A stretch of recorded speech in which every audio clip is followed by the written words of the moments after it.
Entonces, sin mayor introducción, vamos a empezar con la parte de los datos. Y el mundo de los datos, bueno, básicamente esto es lo que vamos a estar hablando, es una introducción general, que es un científico de datos, cuál es la diferencia entre ciencia de datos, Big Data, cómo se conforma un equipo de datos, o sea, cuáles son los roles, qué trabajos hay, qué puestos hay, y al final vamos a tener una pequeña sesión de preguntas y respuestas. Y básicamente vamos a dividir esto en dos grandes mundos, ¿no? El mundo del Big Data, que es como este Postword, y la parte de analítica tradicional, que es, por ejemplo, algo que tal vez ustedes han estado más acostumbrados, por ejemplo, Business Intelligence o este tipo de tecnologías, ¿no? Y las grandes diferencias las van a poder ver y son, yo espero, sencillas. Por ejemplo, algo muy importante cuando trabajamos de Big Data es el formato de los archivos, o más bien dicho, el formato de los datos. Esto significa que no vamos a encontrar solamente tablas de Excel o bases de datos estructuradas o, por ejemplo, sistemas de datos ya preestablecidos. Básicamente vamos a estar trabajando con datos que probablemente no están ordenados o necesitan tratamiento para eso. Y también el segundo factor muy importante es la parte de volumen de datos, ¿no? Como su nombre lo indica, Big Data es una cantidad absurda de datos. Estamos hablando ya de terabytes o petabytes de información. Y el tercer factor muy importante es que estos datos, estos petabytes, estos terabytes de información se están generando de manera constante. No es que trabajemos con, oye, tengo los petabytes todo el año. No, en realidad estamos trabajando con casi diariamente con esta cantidad de información. Y además ahí entra el factor o también otro de los buzzwords que existe es cómo podemos analizar toda esta información. La verdad es que para Big Data es imposible que nosotros podamos analizar la información. Nos tenemos que apalancar de algoritmos ya sea de inteligencia artificial o modelos mucho más sofisticados de estadística o predicción de datos. Y el segundo, y ya para terminar, es la parte del propósito, ¿no? Y este es también algo que muchas personas o compañías tendemos a confundir. El propósito de la analítica tradicional o del business intelligence es la parte como de la empresa. O sea, es yo hago o yo utilizo esta información para poder tomar decisiones inmediatas o un análisis simple. Pero en la parte de Big Data e inteligencia artificial, los productos están basados en estas tecnologías. Significa que nosotros necesitamos de estas tecnologías para poder vender o crear los productos que nosotros decidamos. Entonces, son factores clave que a veces quedan un poco al vuelo. Y, por ejemplo, algo que también hay un poco de confusión es el hecho de cuándo nació Big Data, cuándo empezamos a hacer inteligencia artificial. Y la verdad es que Big Data, inteligencia artificial o modelos mucho más complejos de estadística o de predicción son algo que hemos estado trabajando ya desde hace varias décadas. En realidad, pues lo que conocemos como business intelligence o como la parte de la analítica más profunda, por así decirlo, viene desde los 90s, más o menos, y de hecho Business Intelligence es lo mismo que los clinics. En realidad era un producto creado por una compañía y el nombre se le quedó. Entonces, Business Intelligence, por eso es que hay muchos programas que ocupan ese término y también lo utilizan. Y nosotros podemos ver justamente en la diapositiva cómo ha ido evolucionando no solamente las tecnologías, sino también el enfoque que se le está utilizando. Y podemos ver cómo también el hecho de que las computadoras y los procesadores empezaron a ser mucho más efectivos, pudimos empezar a manejar más información, generar mejores modelos y empezar a trabajar con mayor rapidez. Y bueno, pues, ¿qué significa todo esto, no? Porque al final de cuentas es importante, como a los humanos nos gusta, pues, intentar separar las cosas y categorizarlas y intentar entender cómo, cuándo y dónde suceden las cosas, ¿no? Y parte de esto son los modelos. Algo fundamental para que todo esto, tanto Big Data como inteligencia artificial, cobre sentido, tanto la organización como las personas deben de llegar a cierto grado de madurez para que todo esto tenga de dónde agarrar o tenga palanca. Y básicamente hay diferentes modelos, pues ustedes pueden buscarlos, hay una cantidad absurda.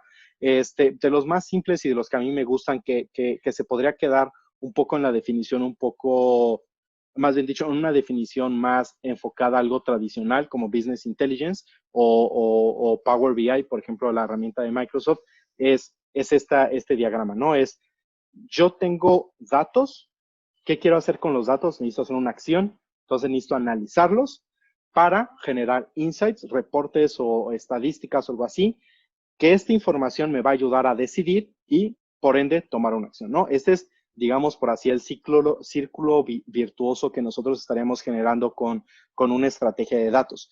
Para que todo esto suceda, bueno, deben de pasar diferentes cosas, pero básicamente estos son los momentos más relevantes.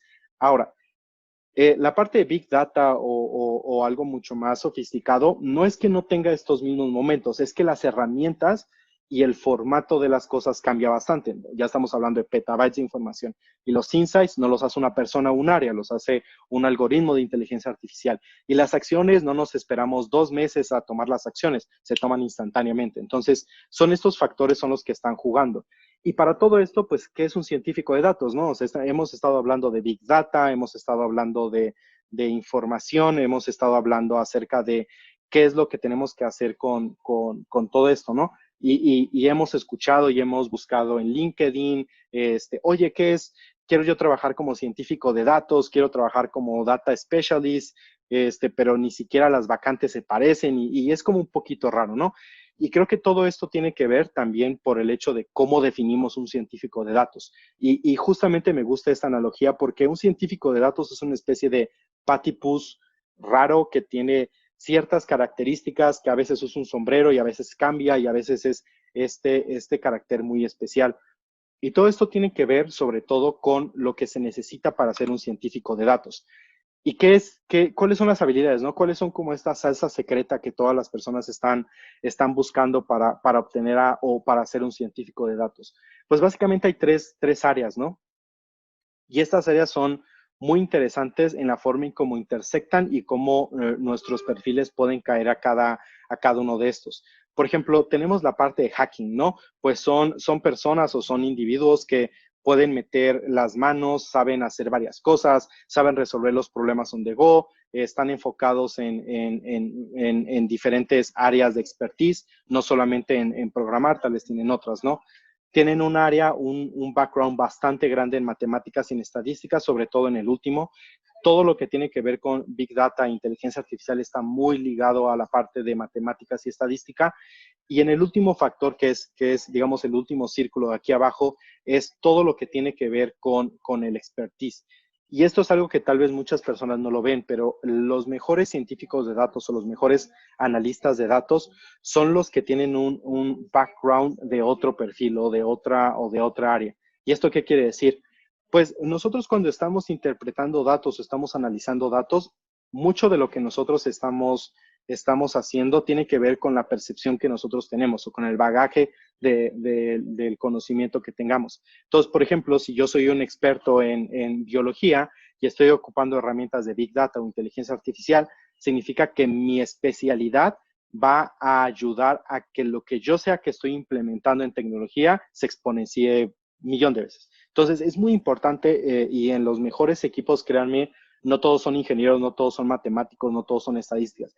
Todos conocen matemáticas y estadísticas, todos tienen un background fuerte, pero las áreas en las cuales nos podemos desenvolver, pues son muy distintas. Y justamente en el centro de esta intersección mágica, pues está la ciencia de datos, ¿no?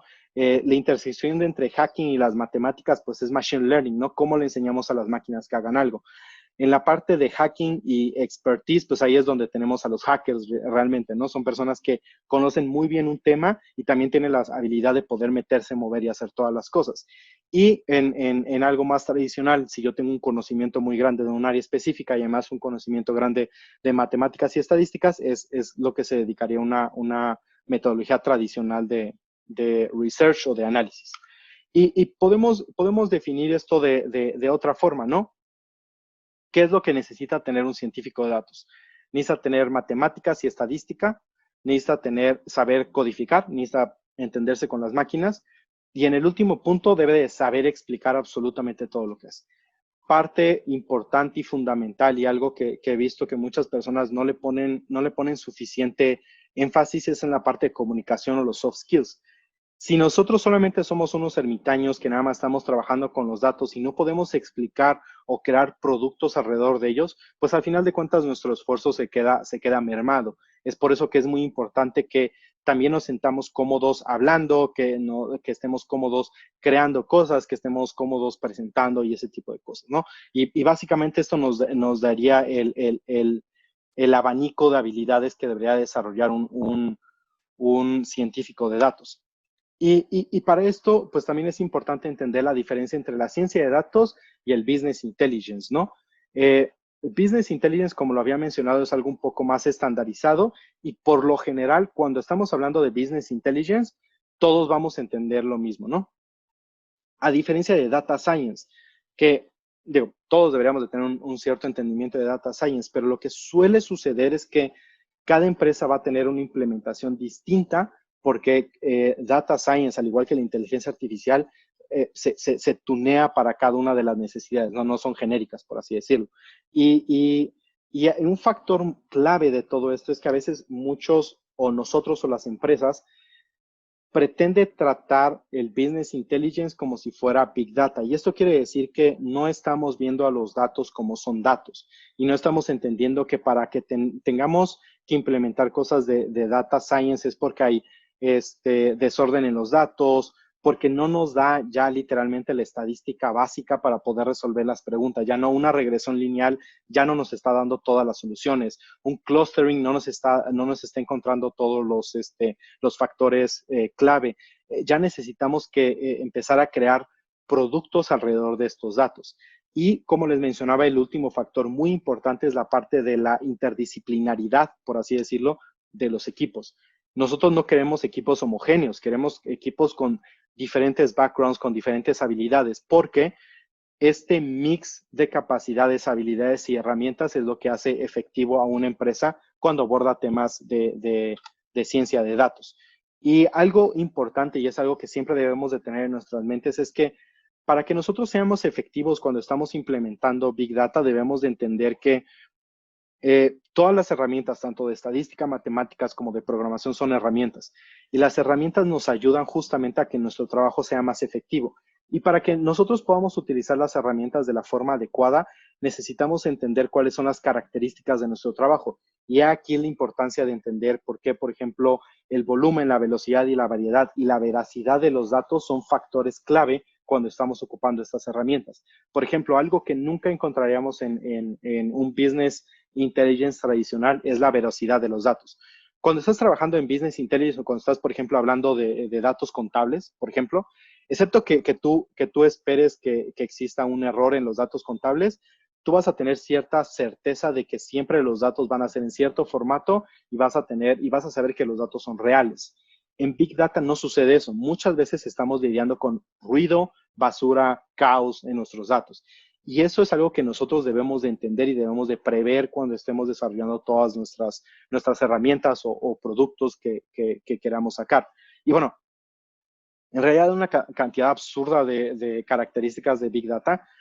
Empezamos como todos definiéndolo bastante bien, bonito y directo. Eran pocas definiciones como las que tengo en la pantalla, que eran 4 definiciones.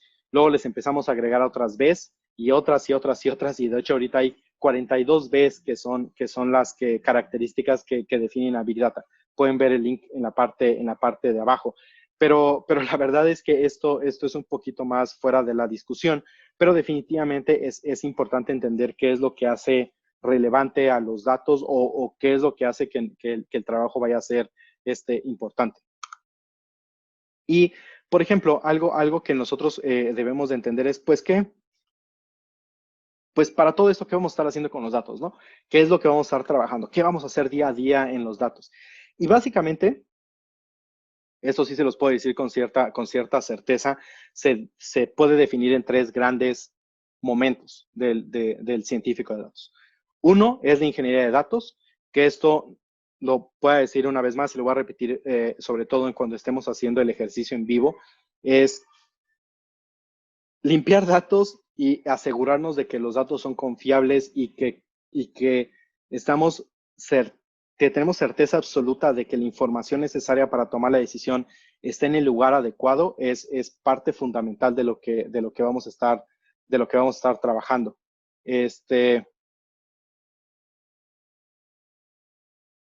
Eh, a final de cuentas, es muy importante que nosotros estemos, este, este, perdón, ¿sí me pueden ver mi cámara? Es que creo que me están diciendo que no pueden ver mi cámara, pero sí la tengo prendida. Ah, no, sí, ajá, tú más bien tienes la presentación, creo, compartiendo Ah, pantalla. Ajá, sí estoy compartiendo la pantalla, ¿no? sí. Ah, ok, perfecto. Este, y todo lo que tiene que ver con la parte de modelado de datos es el siguiente paso, ¿no? Nosotros ya lo limpiamos, ya lo estructuramos, ya estamos enfocados de este lado y entonces vamos a empezar a generar todo lo que tiene que ver modelos. Y esta es la parte más divertida que es de la ciencia de datos, que es cómo voy a definir cuáles son los criterios por los cuales yo voy a crear o a diseñar, por así decirlo, un mini cerebro que pueda tomar datos, los pueda analizar y pueda sacar algo. Como el trabajo de un científico de datos, un analista de datos, es crear esta especie de mini cerebros que sería un modelo que va a tratar con datos para poder sacar un destilado de la información y podamos tomar decisión. El último paso, que es como el que les comentaba, es todo lo que tiene que ver con la parte de comunicación, sobre todo lo que tiene que ver con creación de productos basados en datos o pues todo un ecosistema alrededor de ellos, tanto en las empresas como en algunos otros factores.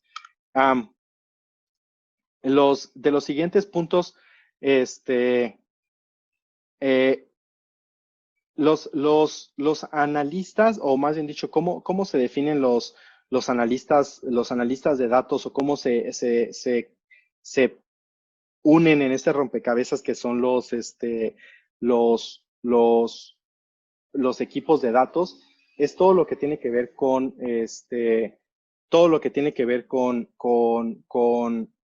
cómo conformamos estos equipos. Y la mayoría de las personas vamos a entrar a la ciencia de datos en este lado, que es la parte de análisis de datos, voy a decir simple, por así decirlo, ¿no?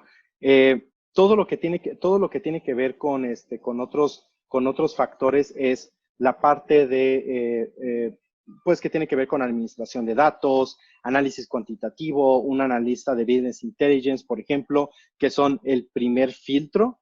Después empezamos a mover más a las arquitecturas de la información. Esto quiere decir, pues, cómo definimos los datos, cómo definimos todos los servidores y todos los procesos que se están generando a lo largo de esto. Después tenemos los ingenieros de datos, que son muchos de los que están limpiando, están minando, están sacando información. Después tenemos arquitectos de warehouse, así, y nos empezamos a mover a temas un poco más escabrosos, por así decirlo, ¿no? Ya empezamos a entrar con ingenieros de machine learning, ingenieros de inteligencia artificial, empezamos a entender ya más chief, o sea, directores que están viendo estrategias a lo largo de todo lo que tenemos que hacer. Y en esta parte como un poquito intermedia, más cargado a la parte como especialista, está la parte del científico de datos, ¿no? Y para todo esto, también debemos de entender, pues, cuáles son los beneficios, ¿no? ¿Por qué hay este craze o esta necesidad tan grande de los científicos? Y todo tiene que ver porque del lado izquierdo, ustedes van a poder ver todas las personas o todos los perfiles que estamos hablando de business intelligence, que estamos hablando de estadistas, analistas o cosas así por el estilo.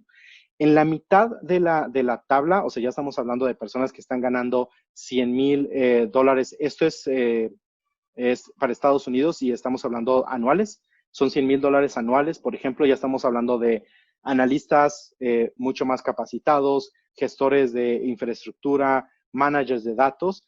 Pero del otro lado ya tenemos a los que son como los especiales, los que son los que todas las empresas quieren tener, los científicos de datos. Y todo tiene que ver básicamente con pues la capacidad que tienen.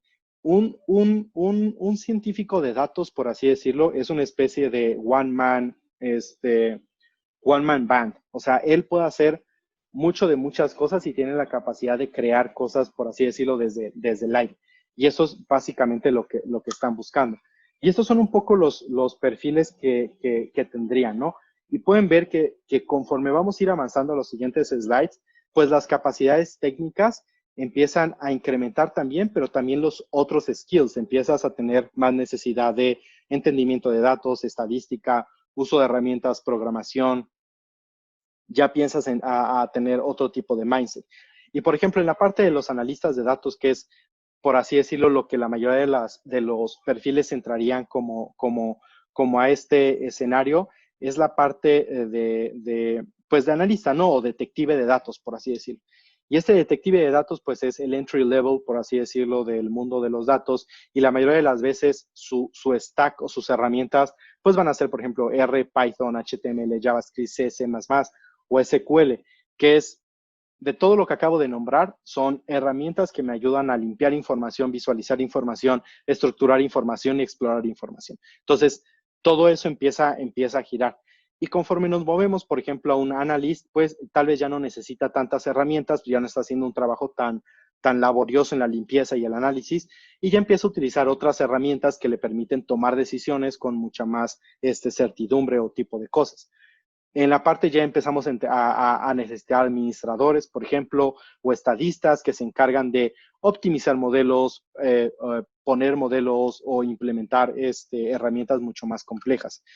Y ya en los últimos perfiles, ya podemos ver a personas que tienen mucha más especialidad. Y justamente vemos en la parte, en la eh, inferior derecha, ya lo que es el científico de datos, ¿no? Y cuáles son los perfiles y cuáles son las personas que suelen contratar a un científico de datos, pues son obviamente empresas como Google, como Microsoft, como Adobe, que obviamente un científico de datos, y es algo que, una analogía que yo estaba utilizando en otras pláticas, es un científico de datos no es que nazca, se hace.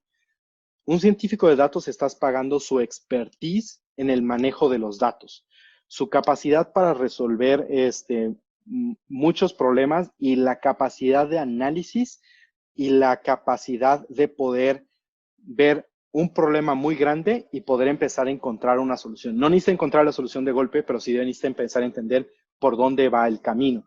Y esto es la diferencia más grande entre un buen científico de datos y un mal científico de datos. Es esta como sed que se tiene acerca de investigar, empujar no solamente sus capacidades, sino también empujar un poco la tecnología para que puedan desarrollar productos más accesibles. Este básicamente sería la primera introducción. Voy a pasar a un ejemplo práctico. La verdad es un ejemplo bastante simple que me gusta utilizar. Hay varias cosas que tal vez se les hacen como un poco raras. Por ejemplo, esto pues para los que no saben programar, pues es una terminal. Aquí es donde yo le puedo ejecutar comandos y le puedo decir a la computadora que haga. En este caso estoy ocupando Jupyter. Esto para los que estén familiarizados con Python es un término bastante normal.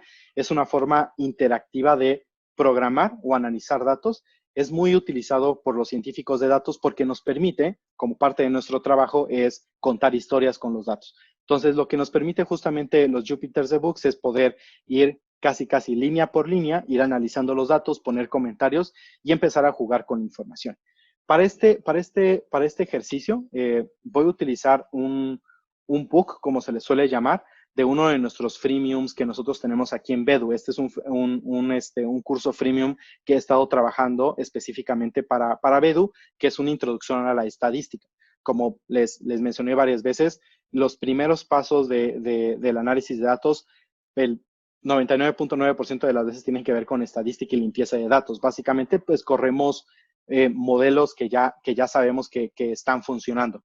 Y justamente vamos a agarrar un set de datos bastante interesante. Y lo digo interesante en el sentido de es algo común que cualquier persona podría agarrar y empezar a analizar.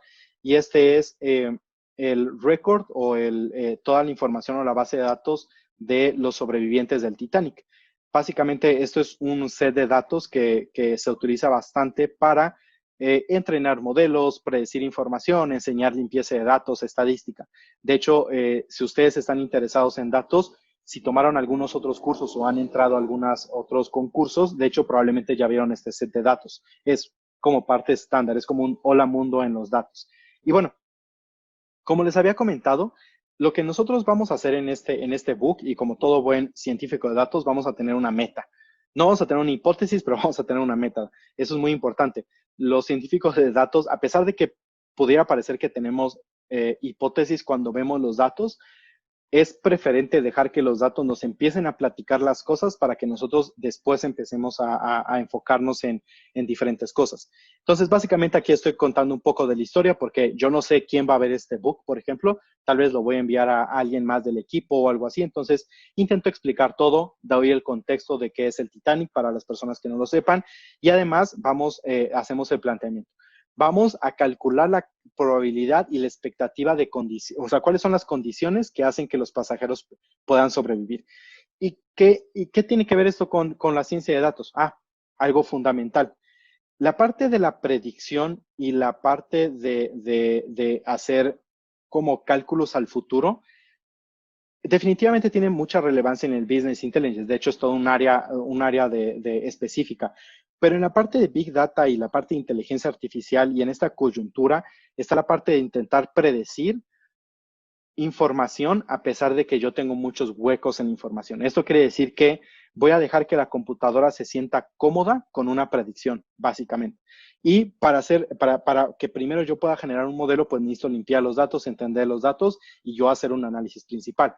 Y aquí ya vamos a empezar a pasar a la parte del análisis. Y esto se divide en varios puntos, pero de hecho este sería el trabajo de día a día, por así decirlo, o algo que haría un analista de datos varias veces o sería como el pan de cada día. Van a haber algunas cosas que salen que son un poquito raras, pero bueno, síganme y después vamos a poder, espero que puedan ir entendiendo un poco. En las primeras líneas de código, aquí estoy explicando de dónde vienen los datos. Si a ustedes les interesa la ciencia de datos y sobre todo la parte de inteligencia artificial, les recomiendo esta página que se llama Kaggle. En esta página ustedes no solamente hay bases de datos que pueden ocupar para explorar información, sino hay concursos que ustedes pueden participar para mejorar sus habilidades de programación. Entonces, ¿qué voy a pasar? Bueno, aquí yo ya estoy diciendo de dónde vienen los datos y lo primero que voy a hacer, como les comenté, es importar nuestras herramientas. Y este es un concepto que debe ser un poco extraño, pero voy a hacer una analogía que generalmente funciona. Pandas y local, básicamente Pandas. Pandas es una herramienta muy utilizada en la ciencia de datos. Y vean a Pandas como si fuera un martillo. Y como todos los martillos, hay diferentes tipos de martillos, ¿no? Tenemos martillos que son de aluminio, que tienen un mango súper cómodo, que está muy padre, y tenemos martillos que son solamente de madera grandes, que ni siquiera están balanceados y que nos cuesta trabajo utilizar, ¿no? Pero si ustedes ven a la programación como una herramienta o como algo que les sirve para poder realizar su trabajo, ahí es donde empieza a tener un poquito más de sentido todo. Entonces, básicamente, lo primero que le voy a decir a mi programa es que voy a estar ocupando estas dos herramientas. Después le voy a decir, de esta forma yo estoy corriendo la información. De hecho, déjenme, voy a eliminar el output. Cuando yo eliminé el output, quité todo lo que se había ejecutado de programa. Si vieron, se eliminaron varias cosas. Entonces, yo cuando me pongo encima de esta celda y lo corro, el programa lo ejecuta. Después me voy a esta celda y lo ejecuto. Esto lo que me va a permitir, ahorita van a ver, es que yo puedo empezar a programar y puedo ver qué es lo que me está regresando la computadora. Y esto me ayuda para definir si lo que estoy haciendo está bien o está mal. Ahora, la segunda parte que fue la parte del Titanic. Básicamente lo que estoy diciendo es, esta variable, que una variable es un espacio en la memoria que va a guardar cierta información. Hay diferentes tipos de variables, los vamos a ver un poquito más adelante. Le voy a decir, mi archivo se va a llamar titanic.csv y quiero que cargues este archivo. ¿Cómo lo voy a cargar con PD? ¿Qué es PD? Pues es Pandas y es, como había mencionado, mi herramienta. Entonces le estoy diciendo, Pandas o herramienta, por favor lee el archivo que se llama Titanic CSV y quiero que lo guardes en esta variable. Esta variable por nomenclatura yo sé que se llama DF, que es un data frame. Data frame es un formato muy utilizado para organizar información que, digamos, la simplificación más sencilla podría ser una matriz, básicamente como si fuera un archivo de Excel, celdas, columnas. Después, quiero ver, bueno, ya cargué este archivo, quiero ver qué trae, qué información tiene. Yo no he visto el archivo, entonces lo corro.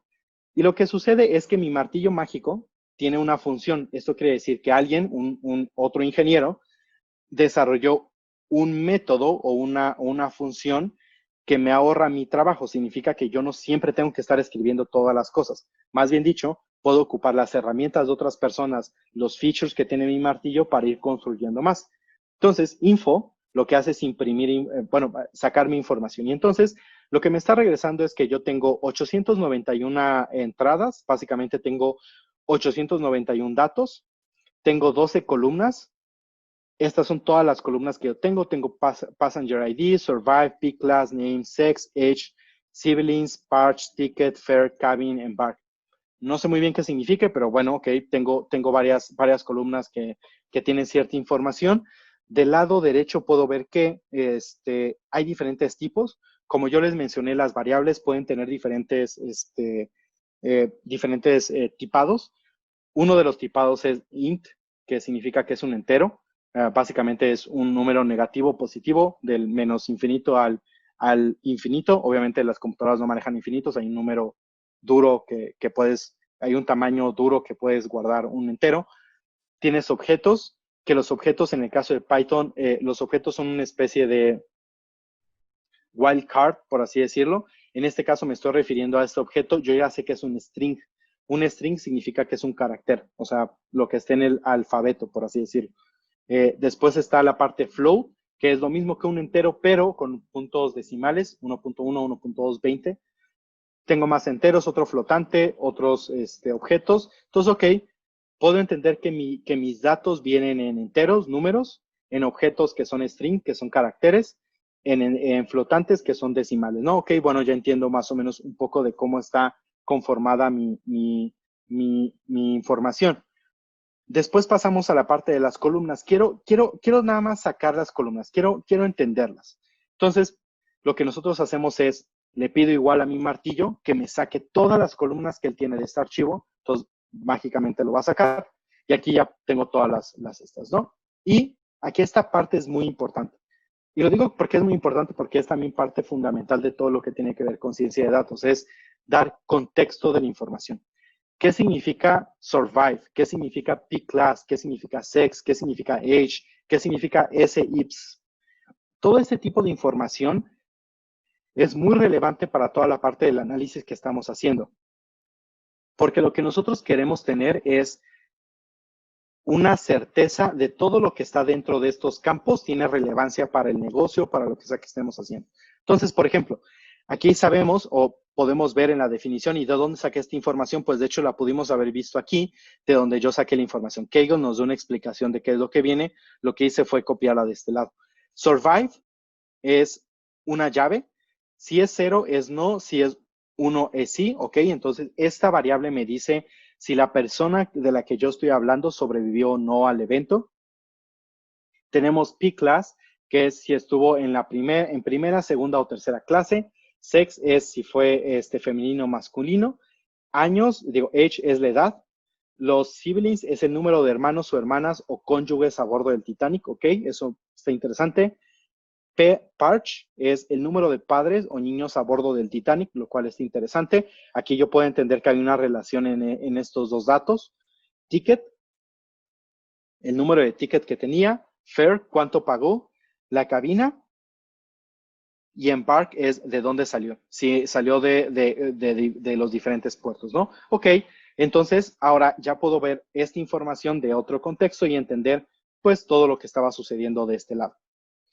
Y pasamos a la siguiente parte, y esta es la parte que probablemente a todos los científicos de datos o todos los analistas o las personas que tenemos que lidiar con datos odiamos, pero también se convierte en mucho de nuestro tiempo, es la parte de limpiar datos, porque cuando ya estamos haciendo cosas más interesantes y más divertidas y más raras, pues tenemos que cavar un poquito o hacerle de científicos. Y algo muy importante y algo que hemos estado hablando es la parte de la relevancia de los datos. O sea, ¿qué tanto me van a servir los datos que tengo? Y aquí es donde empieza a nuestro background y nuestro bagaje de otras áreas o nuestra capacidad para ver la información a tener mucho sentido. Para yo poder hacer una predicción de la supervivencia de alguien en el Titanic, ¿necesito el nombre, el ticket y la cabina? La verdad es que no. O sea, no me interesa si se llama Pedro, Juan, Anita o Francisco. La verdad es que eso no va a ser relevante para para saber si sobrevivió o no, lo cual sucede lo mismo con el ticket o con la cabina. En realidad, eso no me dice nada, eso no me ayuda en nada, y es mejor no tener información que me está generando ruido a tener información que no estoy utilizando. Eso es una regla básica de los datos.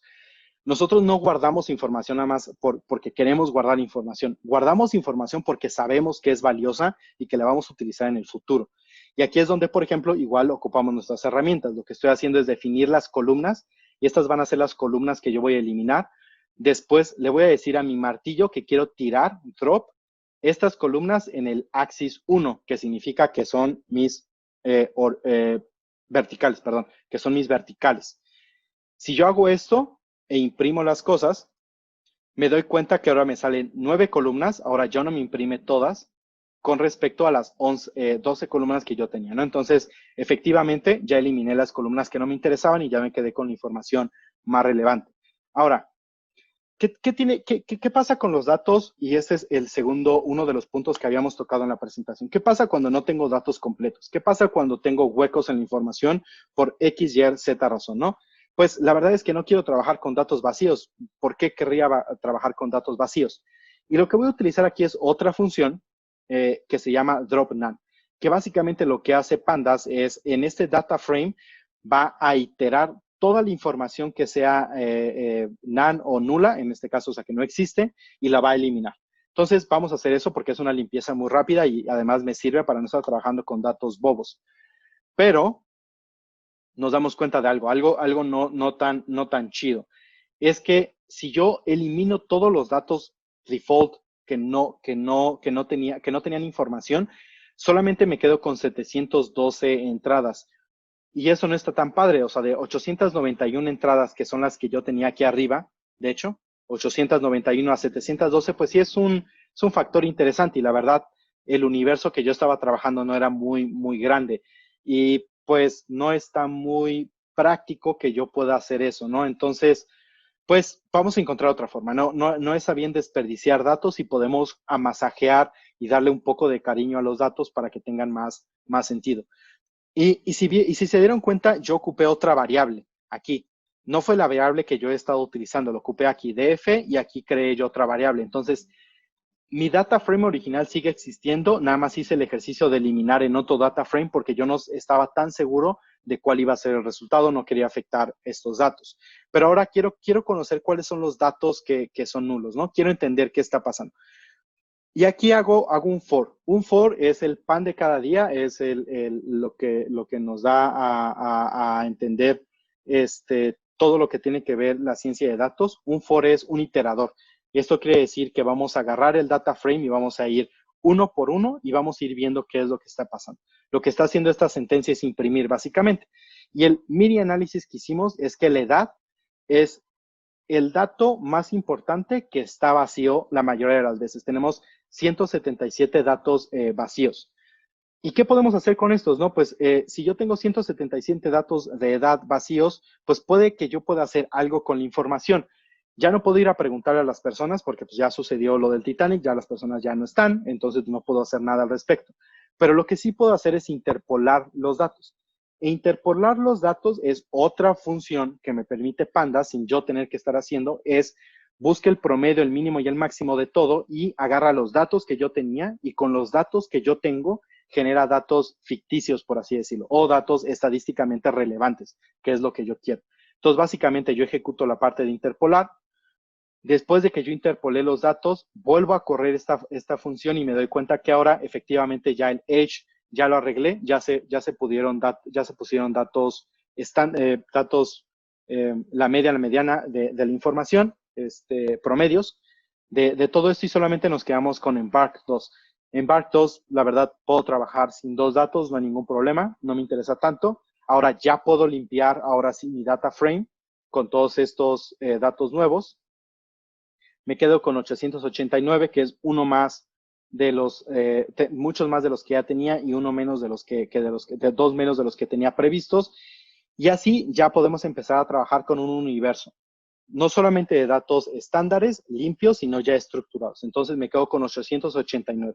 Y aquí es donde empieza la parte más interesante y aquí es donde vamos a detenernos un poquito porque no nos da mucho tiempo, pero aquí es donde ya empezaría la parte del análisis, que si recuerdan es la parte de la generación del modelado. Por ejemplo, puedo empezar a sacar información relevante. ¿Cuánto es que se pagó en total del Titanic? No, pues se pagaron 28.534 pounds, todas las personas, eso fue lo que pagaron, ¿ok? Está interesante.